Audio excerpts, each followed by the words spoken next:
یہاں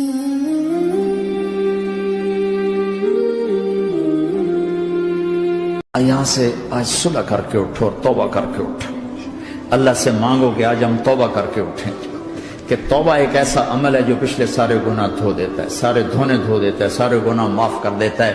تو میں آپ کے اور یہ جتنا بات میری آگے جا رہی میڈیا کے ذریعے جہاں جہاں جو سن رہا ہے, میں سب سے ہاتھ جوڑ کے کہتا ہوں کہ آج توبہ کر لو اپنے اللہ کی بارگاہ میں, پچھلے پر توبہ کر لو, آئندہ کے لیے صلح کر لو, انشاءاللہ مزے کی زندگی ہو جائے گی.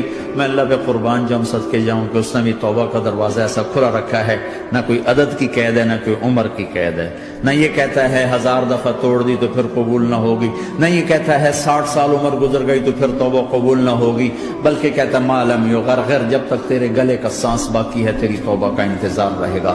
اور پھر ساتھ یہ کہتا ہے کہ تو اتنے گناہ کر کے زمین سے اٹھا کر آسمان کی چھت کو لگا دے, پھر ایک دفعہ کہہ دے یا اللہ معاف کر تو میں سارے ہی معاف کر دوں گا, ولا ابالغ, مجھے پرواہ بھی نہیں ہوتی, پرواہ بھی نہیں ہوتی. میرا ایک شاگرد ہے کراچی میں, اس کے مسجد کے ساتھ ایک عورت تھی, وہ لڑکیاں سپلائی کرتی تھی. کس قدر بدترین کام. اس نے, میرے شاگرد نے اس عورت کے بیٹے سے دوستی لگائی اور اس کو میرے بیان کی کیسٹ دے دی. اس نے کہا یہ سن لینا. اس نے گھر میں جا کے لگا لی. اس کی ماں کام کرتے ہوئے چلتے پھرتے سن رہی, کانوں میں آواز پڑ رہی. تھوڑی دیر کے بعد وہ آ گئی, کہنے لگی مجھے بھی سنا دے. تو اس نے سنی, پھر کہنے لگی دوبارہ سنا, پھر دوبارہ سنی, پھر کہنے لگی ایک دفعہ اور سنا, پھر ایک دفعہ اور سنا. کہنے لگے یہ کون ہے؟ پتہ نہیں کون ہے. کہ کس نے دی؟ کہ یہ مولوی صاحب جو مسجد کا, اس نے دی. تو اس نے بیٹے کو لیا اور مسجد کے دروازے پر آ کے, لوگ تراویح پڑھ کے نکل رہے تھے, انہوں نے کہا میں یہاں کے امام سے ملنا چاہتی ہوں. تو آ گیا, امجد نام ہے اس کا. کہا مولوی صاحب یہ کیسٹ آپ نے دی ہے؟ کہا جی. یہ کون ہے؟ کہ میرا استاد ہے. کیا نام ہے؟ طارق جمیل. کہا اس نے کہا ہے کہ جتنے بھی گناہ کرو توبہ کرو تو قبول ہو جاتی ہے, تو میری توبہ قبول ہو سکتی ہے؟ تمہیں تو پتہ میں کیا کرتی ہوں. کہاں بی بی, توبہ تو سب کی قبول ہے. کہ اچھا پھر میں تمہیں گواہ بناتی ہوں, میری توبہ, میری توبہ. اور اگلے دن مسجد میں آنا شروع کر دی تراویح میں, اور دعا کرے یا اللہ اگر میری توبہ قبول ہے تو مجھے اٹھا لے, اگر میری توبہ قبول ہے تو مجھے اٹھا لے, اگر میری توبہ قبول ہے تو. زور زور سے دعا کرتی عورتوں کے اس میں, جس طرح عورتیں نماز پڑھتی تھی. 29 کی رات سجدے میں اللہ نے اس کو موت دی. ساری زندگی لڑکیاں سپلائی کی اور موت آئی رابعہ بصری جیسے. توبہ ایسی چیز, اے اللہ میری توبہ قبول ہے تو مجھے اٹھا لے. 29 کی رات سجدے میں اللہ نے اس کی روح کو قبض کی. تو میرے بھائیو بہنوں, جتنا مجمع آپ موجود ہو, جتنا اس کے ذریعے سے سن رہا ہے, آج توبہ کر لیں.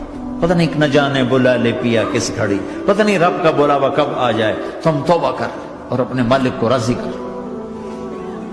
تو نیت کرتے ہو میرے ساتھ, سارے کرتے ہو نا, تو کہو یا اللہ میری توبہ, پھر کہو یا اللہ میری توبہ, پھر کہو یا اللہ میری توبہ. اللہ کی قسم اگر دل سے کہا ہے سب معاف ہو. میں نواب شاہ میں تھا تو ایک وڈیروں کو جمع گیا. وڈیرے مسجد میں تو آ نہیں سکتے, سندھی وڈیرے, تو ہم نے ایک وڈیرے سائیں کے گھر میں ہی بیان رکھ دیا. تو وہاں آگے سارے, تو ایک وڈیرے کو لے کر بڑی مونچھیں اور جلالی چہرہ اور بہت غلط زندگی.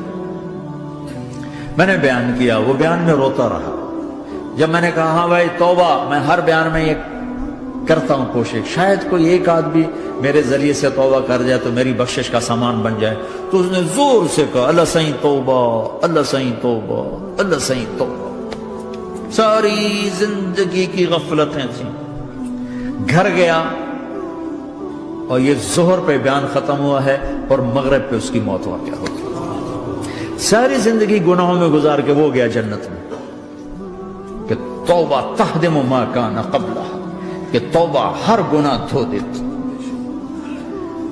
شیطان ایک راستے سے آتا ہے, کیا فائدہ توبہ کا, ادھر کرتا ہوں ادھر ٹوٹ جاتی, کیا ارے فائدہ دیکھو, یہ فائدہ نظر آئے کہ نہیں؟ 2 فائدے دکھائیں. ایک سجدے میں مری ہے اور ایک ساری زندگی گناہ کر کے ظہر سے مغرب تک کا حصہ اس نے توبہ کا گزارا ہے اور گیا جنت میں. کبھی مایوس نہ ہونا اللہ سے کہ میں اتنے گناہ کرتا ہوں، اللہ کیسے معاف کرے گا؟ اللہ بڑا کرے. اللہ تھانے دار نہیں ہے، مہربان ہے، دوست ہے، ہمارا دوست ہے. اللہ سے باتیں کرو، اللہ سے یاری لگاؤ، اللہ کو دکھڑے سناؤ. یا اللہ میرے ساتھ یہ ہو رہا ہے تو کچھ کر دینا. اللہ سے لاڈ کرو جیسے ماں سے لاڈ کرتے ہو. اللہ تو پیار کی چیز ہے نا کہ ڈرنے کی. ہاں ڈرنا ہے اپنے گناہوں کی وجہ سے، لیکن پیار غالب ہو، محبت غالب ہو. وہ نہیں تھا چرواہا موسیٰ علیہ السلام نے سنا کہہ رہا اللہ سیاں تو آویں آ تیری جوہاں کڈاں، تین تیل لاواں، تین کنگھی کراں، تین روٹی کھواواں، تین دودھ پیواواں. یہ اللہ سے باتیں کر رہا. تو موسیٰ علیہ السلام نے اس کو بدبخت یہ کیا کہہ رہا ہے؟ کہہ رہا یا اللہ تو میرے پاس آ، میں تمہیں تیل لگاؤں، تیری جوئیں نکالوں، تیری کنگھی کروں، تجھے بکری کا دودھ پلاؤں. تو وہ تو بیچارہ ڈر کے رونے بیٹھ گیا. جب موسیٰ علیہ السلام طور پر آئے تو موسیٰ علیہ السلام سے اللہ نے کہا موسیٰ تو نے تو میرا یار ہی مجھ سے دور کر دی، مجھے تو اس کی باتیں بڑی اچھی لگتی تھی. تو نہیں یہ کیا جا اس کو خوش کر کے جیسے ناراض کر کے آئے. چلو اس روایت میں تو کوئی اونچ نیچ ہو سکتی ہے، کچی پکی بات ہو سکتی ہے، لیکن میرے نبی کی صحیح حدیث بتا رہا ہوں. میرے نبی مسجد میں صحابہ ہنس رہے تھے تو آپ نے فرمایا جو میں جانتا ہوں تم جانو تو تمہارا ہنسنا بند ہو جائے، رونا زیادہ ہو جائے. تو سب صحابہ نے زارو قطار رونا شروع کر دیا. آپ یہ کہہ کر واپس مڑے، دروازے تک نہیں پہنچے تھے کہ جبریل آ گیا کہ میرے محبوب تو نے میرے بندوں کو اتنا زیادہ ڈرا دیا مجھ سے، جا واپس جا، جیسے رولایا ہے ایسے ہی ہنسا کے آ. اللہ پاک تو ہمارے مالک خالق، ہمارے مہربان ہیں.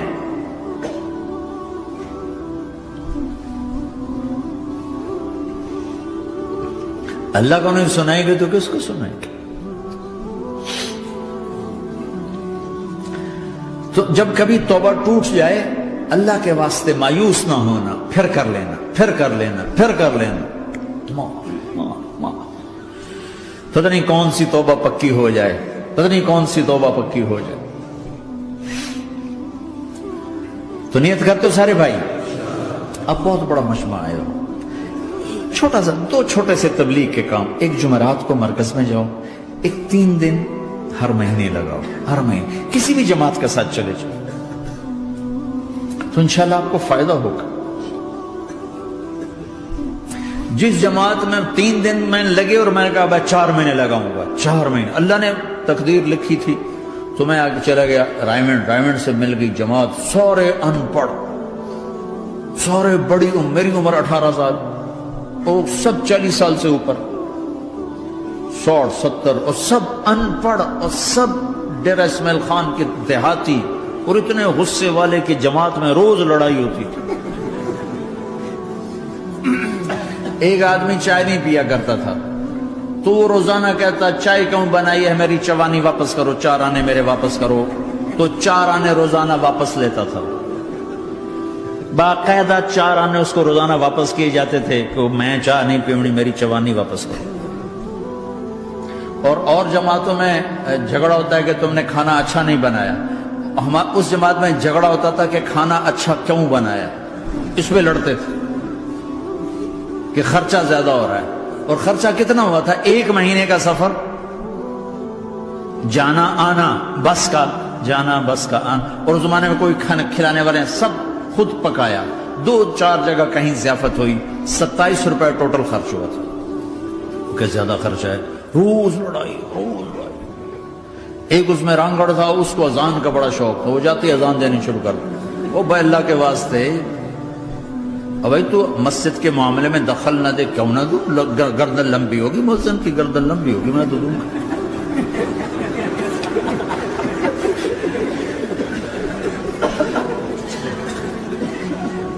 وہ امیر بھی چٹا ان پڑھ تھا، بالکل ان پڑھ، مطلب عجیب وہ نمونہ تھی جماعت. یعنی اس میں ہر ایسا ایلیمنٹ موجود تھا کہ میں بستر اٹھا کے بھاگ جاؤں. لیکن مجھے اسی سے فائدہ ہو کہ تبلیغ معلوماتی محنت نہیں ہے، تبلیغ صفات کو سیکھنے کی محنت. علم کو سیکھنے کے لیے مدرسے ہیں، علماء ہیں. تبلیغ تو صفات کو سیکھنے کی محنت. ایمان کس نہ بناس. میں جب واپس آیا تو میں بیٹھا تھا مسجد میں، تو ایک شخص نے پوچھا آپ کہاں گئے تھے، کتنا سفر تھا؟ میں نے بتایا. کہنے کہا آپ نے کیا سیکھا؟ وہ نے مجھ سے کہا آپ نے کیا سیکھا؟ میں نے کہا میں نے اپنی مرضی کے خلاف کرنا سیکھا. کہا ماشاءاللہ ماشاءاللہ آپ نے بہت سیکھا بہت سیکھا. وہ ساری زندگی اس سے پہلے اپنی مرضی پہ گزر، اپنی چاہتیں، اللہ نے ماں باپ سے دیا ہوا بہت کچھ، لیکن جو میری بنیاد بنی وہ سفر تھا جس میں روز لڑائی ہوتی تھی. تو کسی بھی جماعت میں چلے جاؤ، ویکنڈ چلے جاؤ، یہ نہ دیکھو کون ہے کون، چلے جاؤ. اس جانے میں اللہ کی ہدایت کا نظام چھپا ہوا ہے. اور تم میں کوئی دو ایسے نہ ہو جو لڑے ہوئے، اٹھتے ہی صلح کرنا. میاں بیوی میں کھٹ بٹ ہے، اٹھتے ہی صلح کرنا. بہن بھائی لڑے ہوئے ہو، ماں باپ سے لڑے ہوئے ہو، اٹھتے ہی صلح کرنا. جو صلح کرنے میں پہل کرے گا اللہ کا محبوب بن جائے گا. شیطان پرانا کھلاڑی ہے نا کوئی، اور ہے بھی تجربہ کار، گول بھی بڑے ٹھگا ٹھگ کرتا ہے. نہیں، وہ روزانہ اپنی میٹنگ بلاتا ہے. میٹنگ، ہاں بھائی کیا کیا؟ تو کہتے ہیں جی زنا کرایا. تو ایسے بیٹھا رہتا ہے یوں سر جھکا کر. چوری کرائی، نماز نہیں پڑھنے دی، جوا کھلایا، یوں کرتا. ایک لنگڑا بھیڑتو شیطان پیچھے سے کہتا ہے جی میاں بیوی کو لڑایا. او شاباش، کام تو کر کے آیا ہے. میاں بیوی کو لڑایا، کہتا آجا آگے آجا آگے آجا آگے آجا. اس کو بلا کر گلے لگاتا ہے، پھر یہاں اپنے پاس بٹھاتا ہے. وہ بدبختو، یہ ہے اصل کام. شرابی کی شراب اس کی ذات تک، میاں بیوی کی لڑائی، نسلیں برباد، خاندان برباد، اولاد برباد.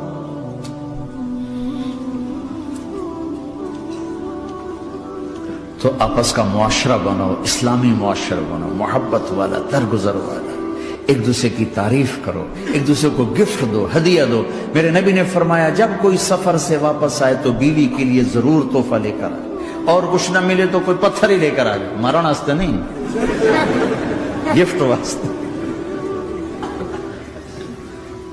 اور بیوی سے اللہ کے نبی نے کہا جو بیوی اپنے خامند کو ویلکم کرتی ہے دروازے پر خوشی کے ساتھ، تو اس کو اللہ کی راہ میں جہاد کرنے والے کا آدھا اجر ملتا ہے. صرف مسکرا کے دیکھ.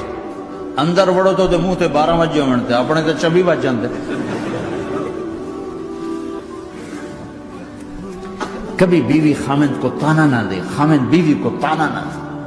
پیار محبت کے انداز میں بات کرو جو دلوں میں. اولاد کو بھی ایسی ڈانٹ ڈپٹ، یہاں تو ویسی ڈانٹ ڈپٹ نہیں ہے، لیکن میرے نبی کا طریقہ بھی یہ نہیں ہے.